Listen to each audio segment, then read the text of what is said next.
What's up, everyone? I just wanted to film a little video here for you guys about closing the club face, but more importantly, why bowing the lead wrist is not always the best method to get it done. Obviously, it's all over the internet. It's very helpful. I use this method a lot in my lessons as well, about trying to get this lead wrist to work into flexion, right, to get this club face more closed.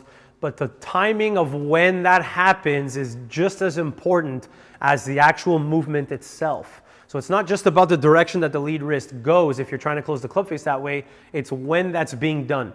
So we're gonna go through a couple scenarios. I'll show you where it's really helpful and where you might need to be a little bit more careful, okay?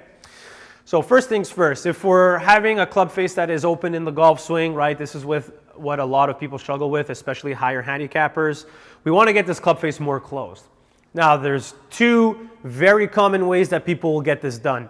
Either they will teach you how to strengthen the grip. A coach will be out there helping you with this, right? Which basically means you're gonna take the glove hand, you're gonna try to get that club a little bit more in the fingers as opposed to the palms, and you're gonna get the logo of the glove a little bit more on top, so that the line between the index finger and the thumb here are gonna be pointing a little bit more towards your trail side.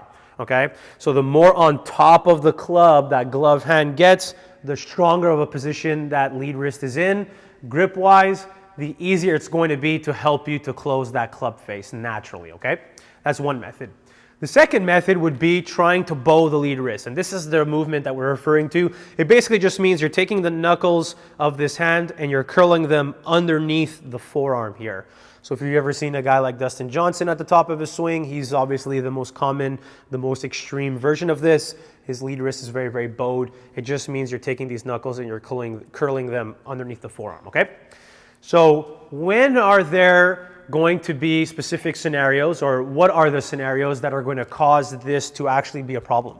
Well, a lot of times when you're going to close the club face, you have to be aware that changing the wrist mechanics is not an isolated movement that affects only the face angle itself.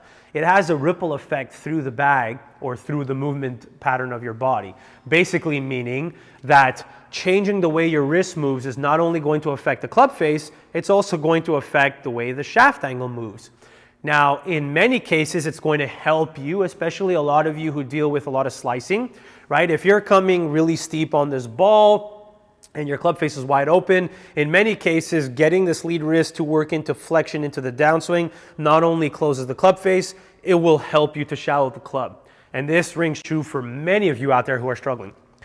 But there are scenarios where if you do too much wrist flexion into the backswing, you might actually be creating a problem. And I'll show you an example, okay? Let's say there's a golfer who goes to the top of their swing and they have a really open club face at the top. Usually you can see that by the toe of the club hanging down to the ground, okay? Well, if the toe hangs really down and the face angle is open and you see that this lead wrist is cupped, it's an easy idea to just be like, oh, well, if this golfer just bowed the wrist more, the club face would close more. But you have to be careful, because if I'm going to apply a force to the handle of this club into flexion, I'm not only going to close this club face, what you're seeing here is that I'm also affecting the shaft movement. And not only am I affecting the shaft movement, but I am shallowing it. Now, the problem is if there is going to be a golfer who's dealing with this, but is already laid off at the top, and now you're teaching them to now just bow the wrist to try to get the club face more closed, they might just do it really early because it's human nature to be impatient. We're going to want to do things right away. And all of a sudden now, instead of just having the face angle open at the top with this lead wrist that's cupped, they bowed this wrist on the way up. Well, guess what? Yes, the club face might be more closed, but the problem is now you have the shaft in such a laid off position, there's nowhere for this club to go. So what likely happens, and I see this very often, is that the golfer just whips this club into a steep position on the way down because the shaft is so laid off. That's the only direction it can move on the way into the ball. Now the club steepens, club head gets thrown on the outside. Yes, the club face is closed, but the golfer comes down so steep on this ball, they just hit this massive, massive pull or snap hook. Well, the golfer is going to freak out because they're trying to hit the ball towards the target that's here, not to the left edge of my screen.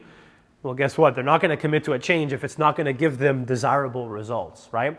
So you have to be careful, because if the golfer is very, very laid off, well, you can get the wrist bowed to get the club face closed, but you would have to simultaneously offset the angle of the shaft at the top of the swing. Meaning if you're going to go the route of wrist angles, be aware that it's going to influence the shaft even further laid off, and you're going to have to counter that somehow, whether through another backswing change or a simplified feeling of just maybe trying to feel across the line to prevent it from getting laid off. Either way, there's an additional change that's required if that's the method you're going to go.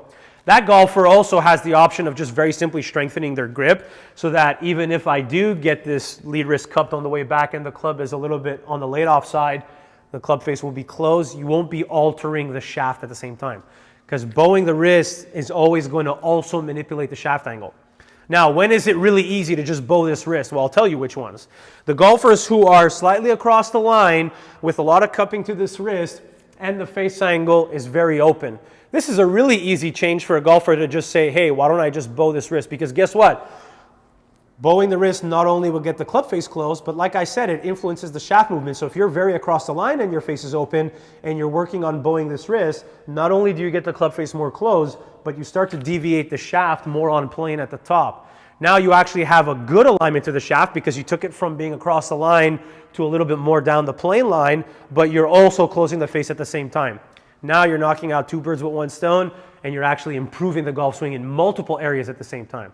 So sometimes bowing the wrist actually helps two different areas at once. Sometimes based on where the shaft alignment was at the top before making this change, you might be making one area better but one area worse. If, let's say, you like the way your backswing looks, everything is on a good structure at the top, right? The club is on a good plane line, but the club face is open, but you're trying not to manipulate the shaft alignment too much at the top, you can either just strengthen the grip, like I said. It's going to have a little bit more of an isolated change just to the face angle and not so much to the shaft movement.